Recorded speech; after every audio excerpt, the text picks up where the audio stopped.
Check करो, imported baggy jeans के अंदर न्यू आर्टिकल अपडेट कर रहे हैं।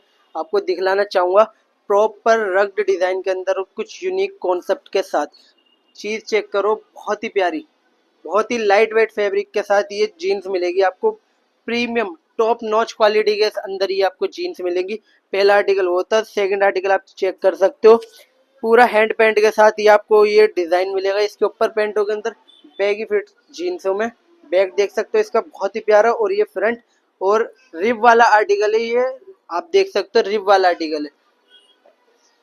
थर्ड आर्टिकल चेक करो, बहुत ही प्यारा सामने से रग डिज़ाइन दे रखा और हैंड पैंट के साथ, बहुत ही लाइट वेट फैब्रिक के साथ। साइजेस मिलेंगे M2XXL, मतलब 28, 30, 32, 34, 36 तक ये साइज मिल जाएंगे।